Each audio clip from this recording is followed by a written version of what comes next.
கோவிந்தா கோவிந்தா அப்படின்னு ஒரு பாட்டு ரிலீஸ் ஆயிருக்கு.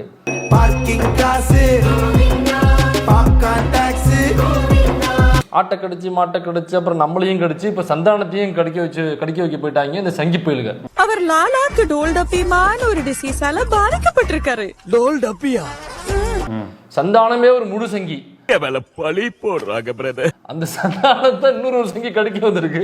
கேசவன் குட்டியை யாரும் ஏமாத்தவே முடியாது. திருப்பதி தேவஸ்தான போர்டு அங்க உள்ள அரங்காவலர் பதவியில முக்கியமான பொறுப்புல இருக்காரு போல் இருக்கு. அவர் வந்து டிஃபர்மேஷன் ஃபைல் பண்ணிருக்காப்ல. 100 கோடி ரூபாய் எடுத்து வை. 100 கோடியை நம்மளோட பிளான ஒட்டுக்கேட்ட மாதிரியே சொல்றான். செம்ம மாட்டிக்கிட்டோம் அப்படின்னு சந்தானத்துக்கு ஒரு 100 கோடி ரூபாய் டிஃபர்மேஷன் ஃபைல் பண்ணிருக்காங்க. ஏன் வெளியில நான் போய்கிட்டு இருக்கேன், தேவையில்லாம என்ன சீண்டி பார்க்காத, பிரச்சனை ஆயிப்போம். யாருக்கும் சரி மனசு புண்பட்டுருச்சுனாக்கா தேவஸ்தான போர்டுல எங்களுடைய மனசு புண்படுறது மாதிரி நிறைய புத்தகங்களை நீங்க அச்சிட்டு இருக்கீங்களே. நாளை முன்னாடி ஆஸ்திகர் மாதிரி மந்திரம் எல்லாம் சொன்னேன், இப்ப நாஸ்திகர் மாதிரி விதண்டாவாதம் பேசுறாளே. ஸ்ரீனிவாசா கோவிந்தா வெங்கடரமணா கோவிந்தா ஸ்ரீனிவாசா கோவிந்தா வெங்கடரமணா கோவிந்தா. யார் சார் அவன்? அவனை பார்த்து நான் பயப்படணுமா? என்ன பார்த்து தான் சார் அவன் பயப்படணும்? நாளைக்கு என் படம் ரிலீஸ். யாராவது மேல அதிகாரி ஊமத்துல எங்க கேட்டா ஒரு கலவரத்தை வித்தியாசமா அடக்க போயிருக்காரு சொல்லு. எங்களுடைய கடவுளை இழிவுபடுத்துறது மாதிரி நீங்க புத்தகங்கள் வெளியிட்டு இருக்கீங்களே, இப்ப அதையும் நம்ம கேட்கணும்ல. பெருமாளை வந்து இழிவுபடுத்திட்டாங்க, எங்களுடைய பெருமாளை அசிங்கப்படுத்திட்டாங்கனாக்கா நீங்க எங்கிட்ட உள்ள சிவனை நீங்க அசிங்கப்படுத்துறீங்களே. ஐயா இனி சிவன்கிற வார்த்தை பாட்டுல கூட வரக்கூடாது, புரிஞ்சுதா? இப்ப நம்ம கேள்வி கேட்க மாட்டோமா? எந்த சிவனை? என்ன எந்த சிவனா? பரமேஸ்வரன்டா, சிவன்டா. சுவாமி என்ன இது? அவரை சொல்றியா? நம்ம இவர் முருகனோட டாடி இருக்காருல்ல, அவங்க அப்பா வந்து நீ அசிங்கப்படுத்திருக்கீங்களே. அப்புறம் கோவிந்தாங்கிற வார்த்தையை வேற பயன்படுத்திருக்கீங்க. அதனால எங்களோட மனசு வந்து பயங்கரமா கோவிந்தாங்கிற வார்த்தை பேர்ல கூட இருக்குது. இப்ப கோவிந்தராஜன் ஏதாவது பேர் வச்சாக்க எங்களோட மனசு புண்படுத்துது. கோவிந்தராஜன் பேர் வச்சு கல்யாணம் பண்றேன்னு உள்ள பாக்குற எப்படி பாப்ப நீ? யார் யாது? கேக்குற கேள்வியை பார்த்தா ரிப்போர்ட்டர் மாதிரி தெரியல. யார் அது? கோவிந்தா எங்க கோவிந்தராஜ் பேர் வச்சு நீங்க அங்க போவீங்களா? இப்படி சைவம் எப்படி வைரம் கோயிலுக்கு எப்படி நீங்க அங்க போவீங்க? அதாவது டேய் நாயே வாயத்துறன்னு சொல்றா என்ன? இப்ப நீங்க சொல்ற மாதிரி இந்திய ஆக்டர் கோவிந்தா இருக்காரு. அவர் கோவிந்தானு பேரை வச்சுக்கிட்டு ஹீரோயின்ஸ் கூட ஒரு கிளாமரான ஒரு டான்ஸ் ஆடுறாருன்னு வைங்க.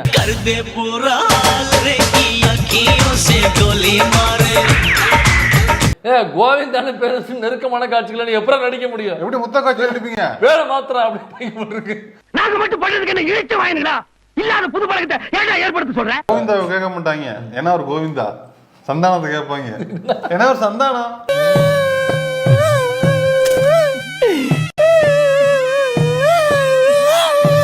சந்தானா ஒரு முழு சங்கிங்கிறது ஊருக்கே தெரியும். சொல்லிட்டேன்.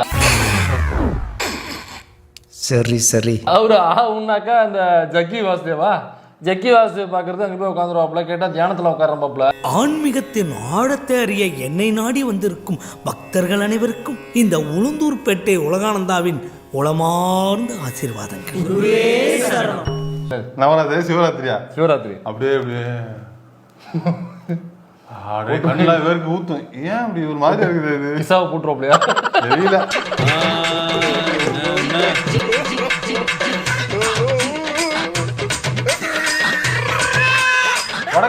வடக்குப்பட்டி ராமசாமின்னு ஒரு படம். அந்த படம் முழுக்க முழுக்க சங்கித்தனமான ஒரு படம். சாமியே இல்லன்னு சொல்லி ஊருக்குள்ள சுத்தி தெரிஞ்சிய அந்த ராமசாமி தானே நீ? நான் அந்த ராமசாமி இல்ல. இந்த அளவுக்கு ஓரளவுக்கு சங்கித்தனமான ஒரு ஆள் தான் சந்தானம். சென்சாருங்கிறது ஸ்டேட் கவர்மெண்ட் கிடையாது.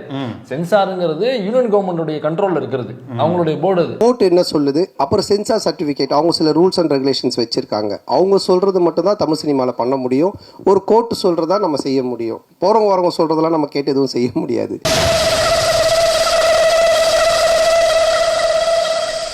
சட்டத்துல பிரச்சனை இல்ல, சென்சார் போர்டுக்கு பிரச்சனை இல்ல, நான் யாருக்கு பயப்படணும் அப்படின்னு அவரே பதில் சொல்லிட்டாப்லையா?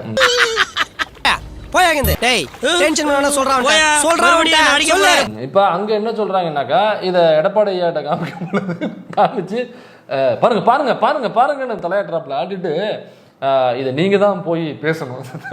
அதான் பிரச்சனை. டேய் டேய் சுரேஷ் டேய் முத்து டேய் இங்க பாருடா டேய் எல்லாம் எழுந்துடா டேய் அந்த கட்சியை சார்ந்தவங்க, பவன் கல்யாண் கட்சியை சார்ந்தவங்க நம்மளால வந்து எடப்பாடி அவர்களை வந்து கூர்மையா கவனிச்சிருக்காங்க. ஓஹோ, சரி இந்த அளவுக்கு அவர் ஃப்ரீயா தானே இருக்கு அவ்வளவு சட்டமன்றத்துல, இதையாவது போய் பேசட்டும் அப்படின்னு சொல்லி எங்கால பார்த்தா உங்களுக்கு எவ்வளவு இலக்காரம் உங்களுக்கு. அதாவது எல்லாமே என் தலையெழுத்து. கடவுள் வந்து தன்னுடைய சக்தியை பயன்படுத்தி இந்த பாடல் ரெக்கார்ட் ஆகாமலே அவர் பார்த்துக்கலாம்ல. அப்படி என்ன சொல்ல வரனாக்கா, கடவுளுக்கு சக்தி இல்லைன்னு சொல்ல வர. என்னன்னு தெரியாதா உனக்கு? அது தெரிஞ்ச நான் ஏன் ஒண்ணு கேக்குறேன்? உன் வேலை நீ ஒழுங்கா பாத்துருந்தா நாங்க இப்படி ஓடிட்டு போமாப்பா. என்னாச்சுப்பா? அது நீயே கண்டுபிடிப்பா. இங்க உள்ள சென்சார் போட சென்சார் போர்டு, கடவுள் தாண்டா ஃபர்ஸ்ட் சென்சார் போர்டு. அவரை தாண்டி தான் உள்ள வந்துருமா தேவசம் போடு. அவர்தான் தேவசம் போடு. அவரை தாண்டி தானே வந்திருக்குது. அப்ப ஒருவேளை இந்த பாட்டுல பிரச்சனை இருக்கு, அவரை இழிவுபடுத்துவது போன்று இருக்கு, இது தேவையில்லை அப்படின்னு நினைச்சாருனாக்க அவரே இந்த பாட்டை ரெக்கார்டிங் பண்ண விடாம அப்படியே சென்சார் பண்ணிருப்பாரு. எஸ் பாஸ், நீ என்ன பண்ற? அந்த பாட்டை ரெக்கார்டிங் பண்ண விடாம சென்சார் பண்றேன். இந்த ஏதோ ஒரு நடிகை ஒருத்தவங்க, அவங்க இன்னர் வந்து காவி கலர்ல இன்னர் போட்டு ஒரு படம் ஹிந்தியில அது வரைக்கும் போயிட்டாங்க.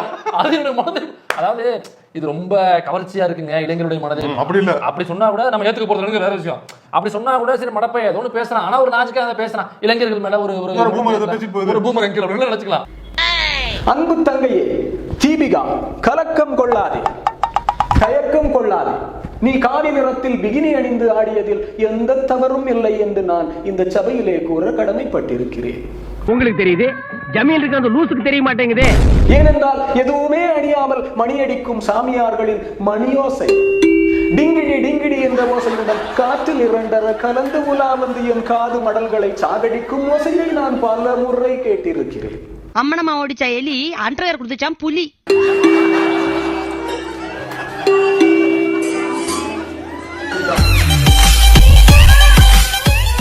உலகத்திலே மாப்பிள்ள சத்தியமா சொல்றேன், ஒரு ஒரு எடப்பாடி சீமானை விட ஒரு முட்டாளை, ஒரு தற்கொலையே வாழ்க்கையில முதல் முறையா அந்த வீடியோ நான் சந்திச்சேன். தலைவரே, ஏதோ தப்பு நடந்து போச்சு, பசங்களை மன்னிச்சிருங்க. இனிமேல் நீங்க தான் தலைவர், நான் உங்க சிஷியன். நீங்க கிழிச்ச கூட தாண்ட மாட்டேன். அப்படியே நீங்க கோடு கிழிக்க மறந்தாலும் உங்களை கோட போட சொல்லி அந்த கோட்டுக்கிட்ட கடையா நிப்பேன். நீங்க போங்க, நீங்க போங்க. சிஎம் டெபுட்டி சிஎம் உடைய பர்மிஷன் இல்லாம இந்த பாட்டு எப்படி வரும்? அது நீங்க போய் பேசணும் அப்படிங்கிறா.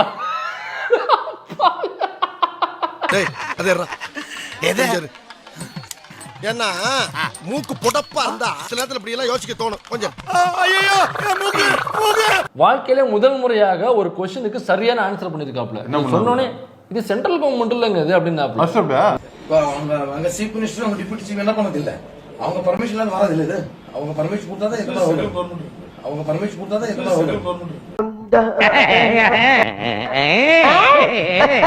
ஒரு கைத்தட்டல போடுறா, கைத்தட்டல போடுறா.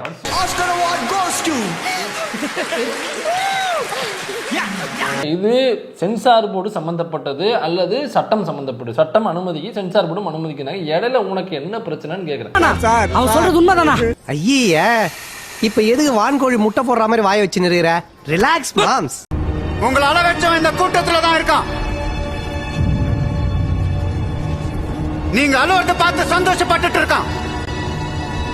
கொஞ்ச நேரத்துக்கு முன்னால டிவில என் தம்பிய வெளியில வேணும்னு சொன்னா இல்ல, அந்த தம்பி இவனா.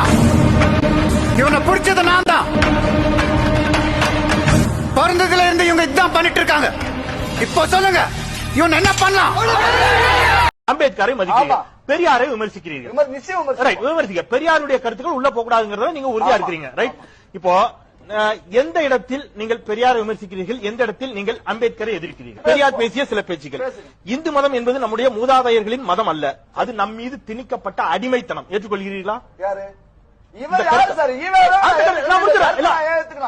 அடுத்த கருத்து வரேன். சதுரு வர்ணம் அளிக்கப்பட வேண்டும், பார்ப்பன மதம் வேறு இருக்கப்பட வேண்டும். இது சாத்தியமாகுமா? இல்லையெனில் இந்து மதத்தில் இருந்து கொண்டு சமத்துவத்தை எதிர்பார்ப்பது விவேகமாகுமா? இதன் மூலம் சமத்துவத்தை ஏற்படுத்த மேற்கொள்ளும் முயற்சிகள் வெற்றி பெறுமா? ஒருவோரும் வெற்றி பெறாது. மதம் மாறுவதை தவிர சிறந்த வழி வேறொன்றும் இல்லை. மதம் மாறக்கூடாது என்று சொல்பவன் பிறவி முட்டாள். இந்த கருத்தை ஏத்துக்கிறீங்களா? அது அந்த முட்டாள் சொல்ல, ஈவேரா முட்டாள் சொல்ல வேண்டியது. ரைட். இப்ப நீங்க ஒரே ஒரு நிமிஷம். நீங்க சொன்ன இந்த வார்த்தைகள் எல்லாம் பெரியார் சொன்ன வார்த்தைகள் அல்ல.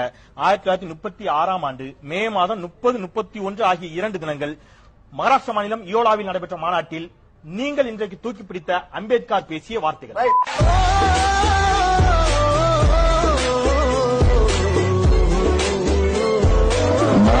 சொல்லுவாங்கல்ல